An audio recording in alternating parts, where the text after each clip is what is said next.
In the name of God, the Most Gracious, the Merciful. Muslims are required to invoke Allah's blessing and peace upon the Prophet whenever his name is mentioned.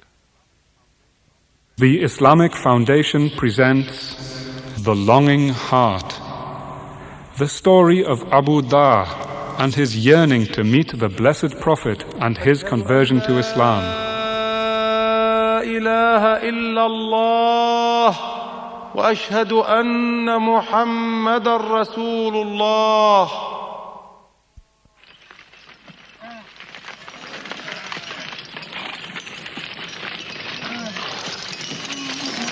Abu Dhar, a member of the Ghifar tribe, looked out over the valley of Badr and watched the Meccan caravan making its way northwards, slowly twisting and curving into the distance towards the eastern province of the Roman Empire. There was a time when the coming of a caravan was the most exciting event in his life.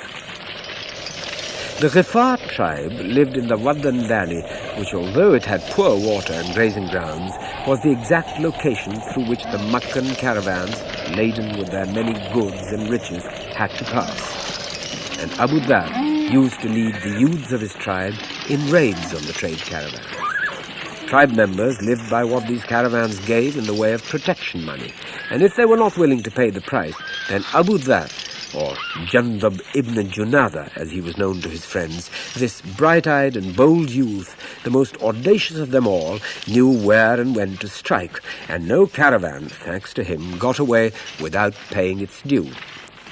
When, as often happened, the caravan men agreed on the spot to pay up, then he would join them, staying far into the night, sharing food and drink, and listening to their tales, their description of far-off cultures, and how people lived in the civilized lands of the Roman and Sassanid empires.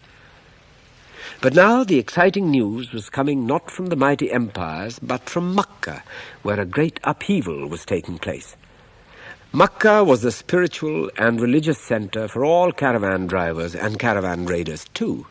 It was also the hub and center of all trade and commerce. News from Makkah was therefore of much more concern to them than even the affairs of state in foreign provinces. So everyone had a view to express, and arguments on the new situation ran on and on. Abu Dhar was himself keenly interested in what was going on. That very morning he had been talking with the caravan men, and none of them were in agreement. Some were saying that bad times had come to Makkah and were shaking their heads anxiously. The town has been turned upside down by a young rebel who wants to overthrow the gods of the Kaaba and turn father against son, son against father. He brings great disruption, they complained. As the daylight faded, another caravan man took Abu Dhar aside and spoke to him in whispers. This is not just an ordinary man, this Muhammad, peace and blessings be upon him. He is from the respected tribes of the Quraysh, the Banu Hashim, and he claims to have received a message from the one God.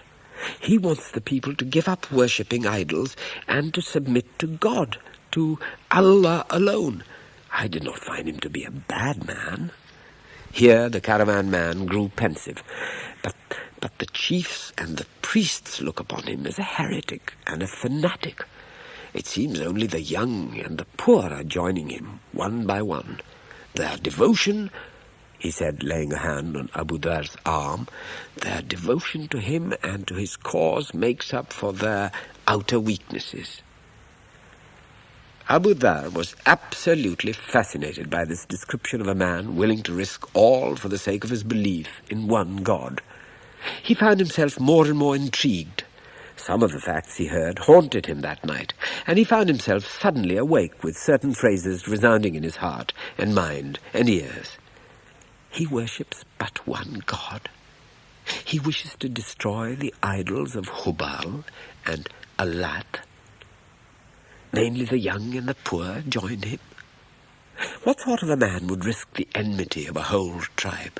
Who would encounter the anger of the elders of Makkah for the sake of an idea, for the sake of one God? For what purpose would he cause himself so much trouble? Abu Dhar asked himself. What could he gain from the adulation of a handful of poor and young people? Where could all this lead but to eventual ruin or banishment? How could he know the truth about this man? With these questions running through his mind, he restlessly waited out the night. At dawn, Abu Dhar's eager, intelligent face suddenly appeared at the door of his brother's tent. "Anis," he called eagerly, "listen to me. I cannot go to Makkah myself. I have too much to do here, too many responsibilities. I want you to go for me. I want you to find out who this man Muhammad is, what his message is, and what he really wants. I trust your judgment. You are intelligent. You're also a poet. If this man's message is but poetry, you will know it. If you find what he's reciting is worth listening to, then bring some of his words back to me." "As a matter of fact," responded Anis, "I have been wondering about this man myself, how he has managed to cause so much trouble amongst the wise chieftains of the Quraysh. It amazes me. Listen, brother, I'll do as you suggest. I'll go for just a few days. That should give me time to discover something about him." So, taking a few dates, some dried meat, and a sheepskin bag of water, Anis set off down the valley by the southern route towards Makkah.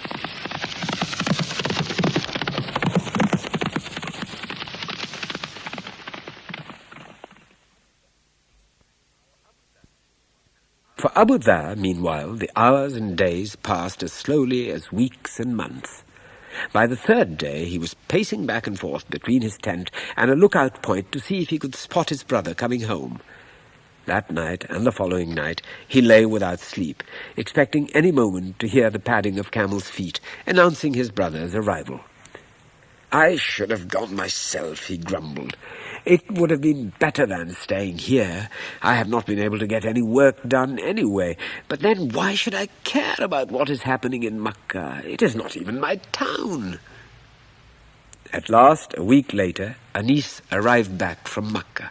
Abu Dhar embraced him and immediately began questioning him. "Well, did you see him? Did you hear any of his verses? What does he speak of? What does he say about there being only one God?" Anis smiled and brushed past his brother. "I have been on a long journey at your request. At least let me wash and freshen up. And if you can bear to wait a moment longer, bring me something cool to drink." Once refreshed, Anis began his story. "Well, I didn't get to see Muhammad, but I did hear some of his verses, which he says are not from him at all, but from Almighty God, brought by the Archangel Gabriel. He declares that he is indeed the messenger of one God. He says that we should worship no other gods but him. Only he is our master. Only him should we serve. He hears whatever we say. He's with us wherever we are. That we should cleanse ourselves and pray. That we should make a point of doing good deeds and helping one another. And that we should feed the poor. And that we should not bury our girl children. That we should take care of widows and orphans. All this advice comes from him in the form of verse. Not the sort of verse I write. Not what we usually know as poetry. Yet in my opinion, it is far more beautiful than any poetry I've ever read in my whole life." "Is that so?" said Abu Dhar, who was hanging on every word his brother spoke. "And the people? What do they say?" "Well, of course," shrugged Anis, "some accuse him of being just a poet and a show-off. Others say he's a soothsayer, kahin, like so many others, that he casts spells over people. And of course the Quraysh hate him for causing a disturbance. But I tell you, brother, what he utters is no ordinary poetry. He is no soothsayer. There's something in his message which is unlike anything anyone has ever said before." Abu Dhar sighed, rose to his feet, and began pacing again, back and forth in front of his brother. "I knew I should have gone myself," he moaned. "Rather than feeling satisfied at what you're telling me, I am all the more drawn to this man. I will not be able to rest until I have met him. Look, Anis, I have one more favor to ask of you." Abu Dhar grabbed his brother by his shoulders and looked deeply into his eyes. I must go to Makkah myself. Please, I ask you to look after my family while I'm gone. Do this favour, and you shall be rewarded for it, I swear." Anis smiled and spread open his arms. "What was the use of my going, then? All right, brother, be on your way in peace. I can see nothing will stop you. Maybe you will be fortunate enough to hear his words from his own mouth. I'll look after your family while you're away, but be on your guard. The Makkans are in no mood to welcome followers of Muhammad." As soon as Abu Dhar entered the streets of Makkah, he felt all was not as it should be. There was a tension in the air, and the inhabitants' faces showed signs of suspicion and mistrust. Everywhere there were little groups of people whispering about who had been the latest victim of persecution by the Quraysh and what foolhardy act a follower of Muhammad had dared to commit. He overheard how some had recited the verses too loudly and had declared their faith in public places. He heard how one had refused to obey his parents, how another had stood face to face with his master and declared his faith in the one God. For all this, the followers of Muhammad were paying dearly. Many had done nothing to offend anyone, yet they were still being sought out and persecuted. Abu Dhar realized that it might be dangerous to ask anybody about the blessed Prophet. He might easily be considered a follower and be persecuted, as were the others, and he was not ready yet to ally himself to a cause which he was not absolutely sure of. The Kaaba, which stood in the center of Makkah, was not only the first structure to be consecrated to the worship of God, it also provided a shelter for those coming from faraway places on pilgrimage. People from many different tribes rested there and left after a few nights. That was the natural place for Abu Dhar to make for after his long journey. No one spoke to him, and he was too weary to pay much attention to those around him. Eventually, a young boy in his teens came by. He was dressed in well-worn clothes, but his smile was so warm and friendly when he spoke that Abu Dhar immediately took a liking to him. "Greetings, stranger. You must have been on the road for days. How about joining me for a meal and a safe place to sleep?" Abu Dhar was relieved. He knew no one in Makkah, and he belonged to a tribe which could hardly be expected to have friends there. He got up and followed the boy to his home. On the way he asked, "What is your name, son?" "Ali," answered the boy. "And mine is Abu Dhar. I'm from the Ghifar tribe in the valley of Waddan." Ali led him to his home, gave him something to eat and drink, and prepared a place for him to sleep. All this without asking Abu Dhar any questions about his purpose in coming to Makkah. The next morning, with a fresh supply of dates and water, Abu Dhar set off for the Kaaba. Another long day passed, and still Abu Dhar heard no mention of Muhammad's name, nor was there any sign of his followers. When evening came, he looked up and was surprised to see Ali approaching. "So, here you are again," said Ali. "Tell me where you want to go. I would be pleased to lead you there." Abu Dhar shook his head and looked away, not daring to confide in the boy. "Never mind," Ali continued. "Come home with me again. You're very welcome." So Abu Dhar followed Ali to his house and spent a second night there, but he still hadn't the courage to ask Ali the whereabouts of a certain Muhammad. All next day he roamed the streets, trying to listen in on other people's conversations, trying to glean a bit of information as to which direction he should take, which part of town he should investigate, but not a clue came his way. Wearily he headed back to the Kaaba, and as he had half hoped, Ali appeared again, as if it had been planned, and Abu Dhar accompanied him for the third time to his house. They ate together, but neither one said more than a few words. Finally the youth smiled and leaned forward towards his guest. "You see, there is nothing to fear here. You can trust me, and I would be very happy if I could help you. Now tell me, what has brought you to Makkah?" Abu Dhar hesitated. He took a long drink of water, stared at the tumbler in his hand, and set it down in front of him.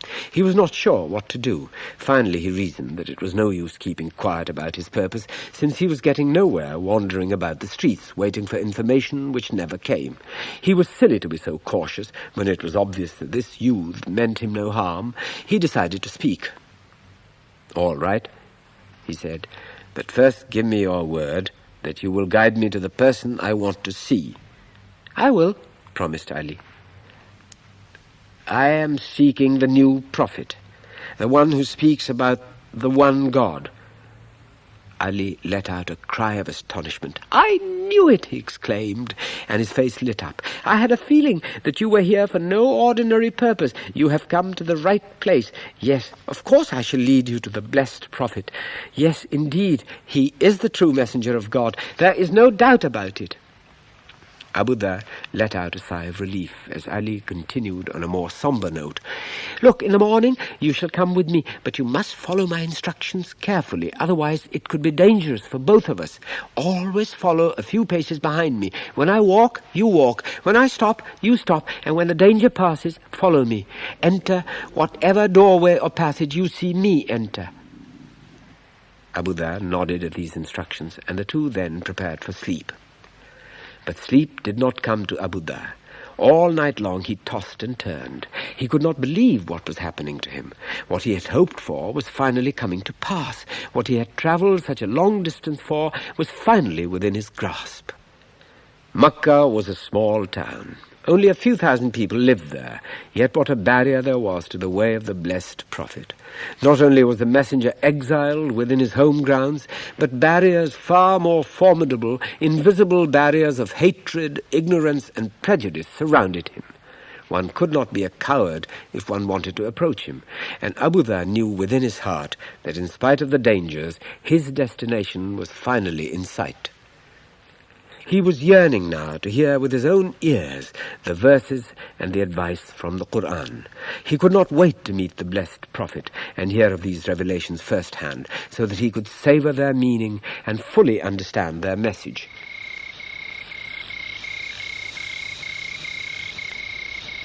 The dreary hours of night dragged on, while Abu Dhar waited with anticipation for the dawn.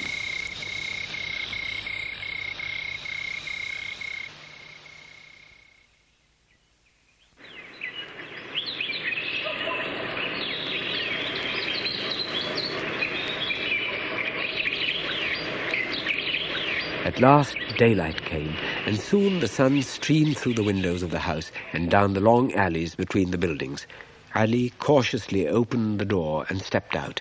Abu Dhar followed a few paces behind him, treading carefully for fear of endangering both himself and his guide, and losing the only chance he would have of reaching the man he had been longing to meet. Abu Dhar kept his distance from Ali, pretending not to follow him, and watching carefully as he turned into one of the side streets. Finally they reached the house where the blessed prophet was staying. Ali entered the house, and after a moment Abu Dhar followed. Abu Dhar saw in front of him a face the likes of which he had never seen before. The blessed prophet's face showed an inner light of peace and wisdom, of kindness and determination.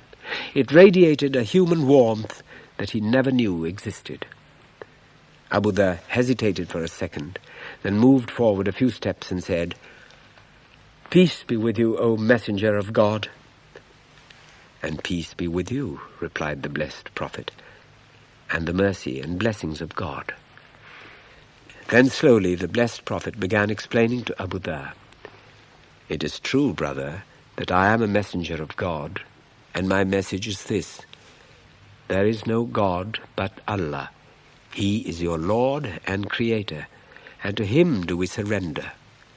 All other gods which people worship can neither harm nor benefit us. They cannot guide man nor advise him how to live. By accepting Allah as your only God, you will be freed from the yoke of all of them, from idolatry and slavery." The blessed prophet then recited some verses of the Qur'an.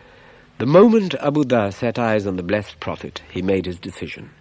He was already disillusioned with the false gods which were being worshipped in Makkah, the gods of stone and clay, and the false gods of wealth, status, and desire which reside within man. He had also come to hate the looting and plundering which he had once been so good at. So before leaving the blessed Prophet's house, Abu Dhar became a Muslim by making his declaration of faith and declaring his belief in the one God and his messenger. أشهد أن لا إله إلا الله وأشهد أن محمد رسول الله. During the days that followed, Abu Dhar was taught to perform the ablutions and to say the prayers. He learned the basic tenets of Islam, was taught to speak the truth, to be honest in his dealings, to keep a promise, to fight oppression and injustice, to help the poor, orphans and widows, to spend money in the way of Allah, and to spread the message of God to everyone. When Abu Dhar arrived back in the valley of Waddan some nights later, he went straight to his brother's house and told him everything that had happened from the time he had left. All night long they discussed the meeting with Ali and the visit to the blessed Prophet. Anis was eager to hear all the details, especially the blessed Prophet's words. Finally, Abu Dhar reached the part of the story where he had taken an active role in proving his allegiance. Finally, the blessed Prophet said to me, "It may be safer if you do not let anyone know that you have embraced Islam. People in Makkah are still in opposition, and I fear that they might even go as far as to kill you if they find out." Well, even though I greatly valued the blessed Prophet's advice, I was burning with desire to make it known to everyone that I had found the truth. So I answered him boldly, "By the one who holds my soul in his hands, I shall not leave Makkah until I have openly declared my conversion to Islam, to the Quraysh, and to anyone who happens to hear me." The blessed Prophet just smiled and kept silent. So, filled with a faith and courage such as I had never experienced before, I headed straight for the Haram. And arriving there, I walked boldly through the door. The members of the Quraysh were sitting in their usual places, holding some sort of a meeting. They paid no attention as I entered, but as soon as I began to speak, they stared at me, dumbfounded. "Hear me, O members of the Quraysh," I announced. "If you would learn the truth, then pay close attention to my words. If you fear the fires of hell, then follow my example. For on this day have I become a Muslim." أشهد أن لا إله إلا الله وأشهد أن محمد رسول الله.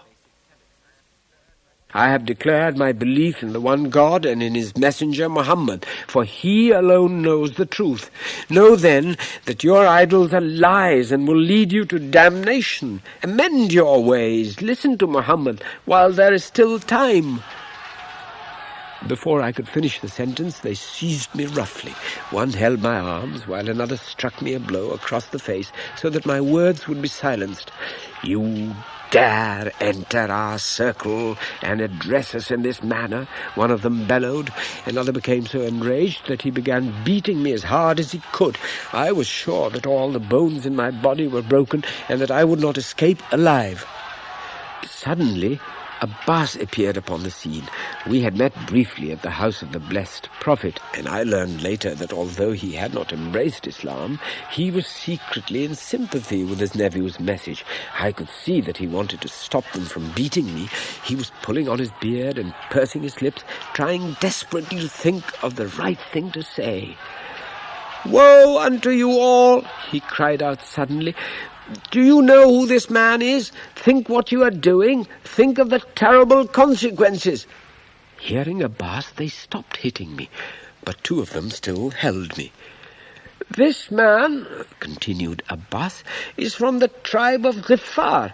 He lives right on the caravan route in the valley of Waddan. If you just follow your passions and injure or kill him, you can be sure his tribe will do the same to you. They'll plunder your caravan so you'll have nothing left but a pile of rags and broken pots." At this, the two men who were holding me grumbled, but marched me to the door and kicked me outside. I glanced briefly at Abbas, and I'm sure he was able to read the thanks in my eyes, for he looked down and stroked his whiskers with a smile. So I picked myself up and walked painfully to the blessed Prophet's house. I did not feel so courageous any more. Rather, I was suffering more from the uselessness of my venture than from the blows I had received. When the blessed Prophet saw me and heard what had happened, he put his hand on my shoulder and said, "Didn't I advise you not to openly declare your conversion to Islam?" I felt foolish and hung my head. "O Messenger of God," I told him, "I was convinced they would listen to me." "Brother," he answered, "you are needed for more important things than to receive unnecessary blows. Now go back to your people and inform them of what you have learned here. Call them to the one God, and if Allah wills, they will hear you and believe in Islam, and later you will surely be rewarded. The time will come when my mission will succeed, when there will be no need to hide nor to fear persecution. When the time comes that you hear of this, then come and join me."